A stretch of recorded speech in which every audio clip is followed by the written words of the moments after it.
नमस्कार बच्चों, आज हम अपनी हिंदी व्याकरण का पहला पाठ पढ़ेंगे। उसके कुछ अंश हम इससे पहले वाली वीडियो में पढ़ चुके हैं। हमने इससे पहले वीडियो में पढ़ा था कि भाषा किसे कहते हैं, बोली किसे कहते हैं, लिपि, व्याकरण, इनके बारे में हमने पढ़ा था। भाषा के दो रूप कौन से हैं, मौखिक और लिखित, इनको हमने विस्तार से पढ़ा था। भाषा के कन्या रूप होता है सांकेतिक, उसको पढ़ा था। मौखिक और लिखित भाषा में डिफरेंस क्या है, क्या अंतर है, वो हमने पढ़ा था। आज हम शुरुआत करेंगे उपभाषा से। आप देखिए, पहले हमने डिफरेंस पढ़ा कि भाषा और बोली में क्या अंतर है। भाषा भी बोलने का माध्यम, भाषा भी विचारों को व्यक्त करने का माध्यम है, और बोली भी, उससे भी हम अपने विचारों को व्यक्त करते हैं। भाषा और बोली से भी, बोली जो है सीमित रूप होता है और भाषा विशाल रूप होता है। वैसे ही उपभाषा इन दोनों के ही बीच का रूप होता है। किसके, बोली और भाषा के बीच का रूप कौन होता है, उपभाषा। माने भाषा का जो क्षेत्र होता है वो उपभाषा का जो क्षेत्र होता है भाषा के क्षेत्र से छोटा और बोली के क्षेत्र से थोड़ा बड़ा होता है। ठीक है, यानी कि इन दोनों के बीच का रूप कौन सा होता है, उपभाषा। अब उपभाषा को मतलब भाषा और उपभाषा ये दोनों नाम अलग अलग हो गए, तो इसे उपभाषा क्यों कहते हैं। अब देखो, भाषा का आंचलिक रूप तो बोली कहलाता है, यानी कि स्थानीय जो रूप है वो बोली कहलाता है। लेकिन वो बोली उपभाषा कब बन जाती है, जब किसी भी बोली में, जब मैंने बोली बताया था तब बताया था कि बोली में कभी भी लिटरेचर यानी कि साहित्य, कविताएं, उपन्यास, कहानियाँ, निबंध ये नहीं लिखे जाते। तो जब बोलियों में ये चीज़ें लिखी जाती हैं, लिख दी जाती हैं, जब किसी एक बोली में साहित्य की रचना कर दी जाती है, किसी उपन्यास, कहानी की रचना कर दी जाती है, तब वो बोली बोली नहीं कहलाती। तब वो बोली क्या कहलाती है, उपभाषा कहलाती है। क्या कहलाती है, उपभाषा। यानी कि जब किसी भी बोली में साहित्य की रचना हो जाती है तब हम उसको बोली नहीं कहते, तब हम उसको उपभाषा कहते हैं। कुछ उपभाषाएं हैं जैसे मागधी है, बघेली है, ब्रिजभाषा है, अवधी आदि। ठीक है, ये कुछ उपभाषाओं के नाम इसमें दिए गए हैं। अब आगे देखिए, अब हमें समझ आ गया कि उपभाषा क्या होता है। बोली में जब साहित्य की रचना कर दी जाती है तब उसको हम क्या कहते हैं, उपभाषा कहते हैं। ठीक है, हिंदी की बोलियों को 5 भागों में बांटा है। अब ये बता रहा है कि जो हिंदी की बोलियां हैं उसको कितने भागों में बांटा है, 5 में। कौन कौन से, एक तो पूर्वी हिंदी, एक बिहारी हिंदी, पश्चिमी हिंदी, राजस्थानी और पहाड़ी हिंदी। कितने भाग बताए, 5। पूर्वी, बिहारी, पश्चिमी, राजस्थानी और पहाड़ी हिंदी। ठीक है, अब हम देखेंगे कि इन जो 5 भागों में विभाजित की हैं हिंदी की बोलियां, तो किस भाग में कौन कौन सी बोलियां आती हैं। आइए अब इनके बारे में हम देखें।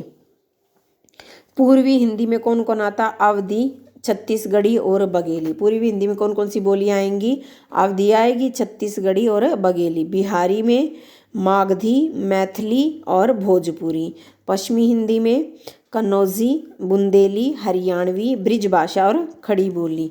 ठीक है, ये किस में आएंगी, पश्चिमी हिंदी में। राजस्थानी में कौन सी आएगी, मालवी आएगी, मेवाती, जयपुरी और मारवाड़ी। ठीक है, अब है पहाड़ी। पहाड़ी में गढ़वाली और कुमाऊनी। ठीक है, ये सब बोलियां अलग अलग डिवाइड हैं। जो हिंदी की बोलियों का जो 5 भाग विभाजित किए हैं तो उनमें अलग अलग डिवाइड कर रखा है कि कौन से भाग में, कौन से वर्ग में कौन सी बोलियां आएंगी। ठीक है, भाषा और बोली में अंतर हमने पहले वाली वीडियो में पढ़ा था कि जो भाषा का क्षेत्र होता है वो व्यापक होता है, विशाल होता है, वो बहुत बड़े क्षेत्र में बोली जाती है।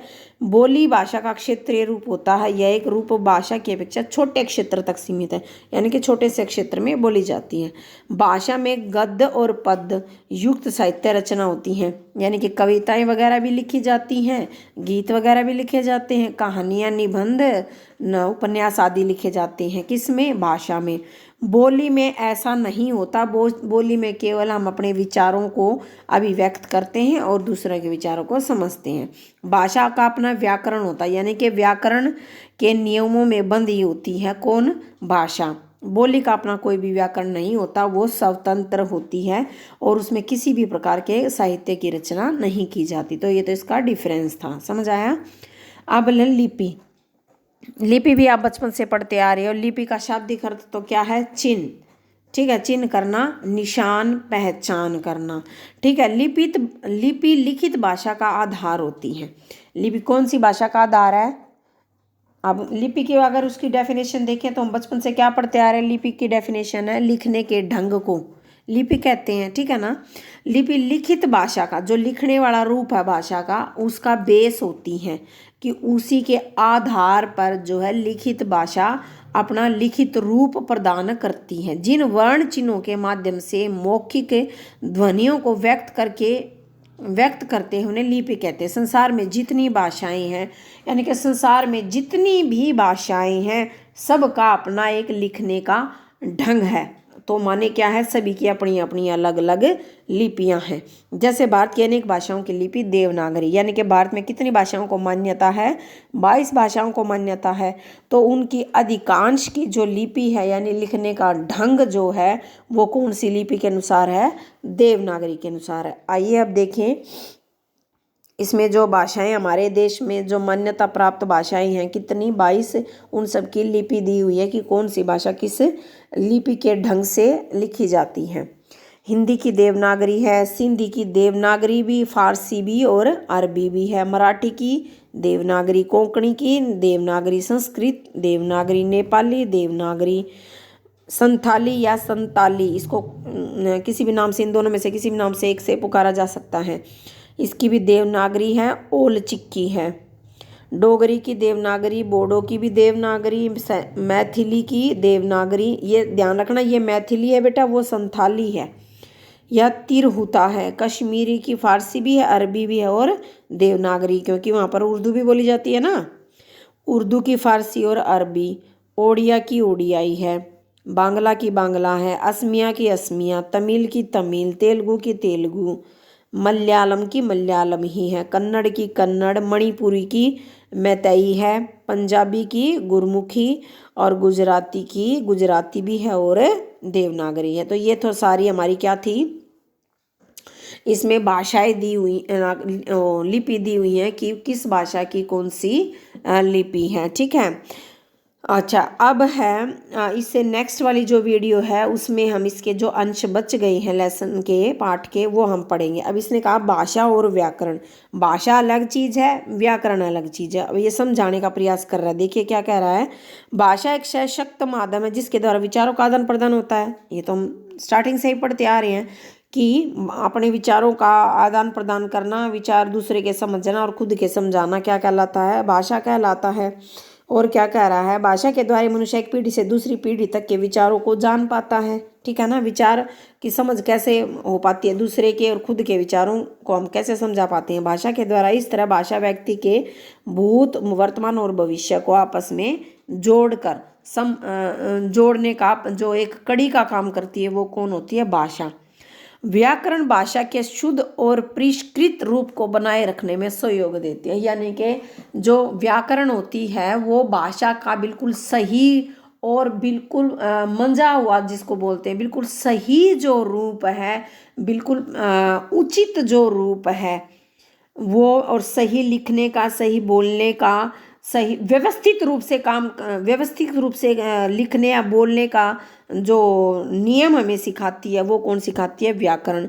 अब व्याकरण और भाषा में क्या डिफरेंस हो गया कि भाषा से तो हम अपने विचारों का आदान प्रदान करते हैं, और व्याकरण हमारी भाषा को बिल्कुल शुद्ध रूप, सही रूप, उचित रूप प्रदान करती है। वो कौन होती है? हमारी व्याकरण। ठीक है।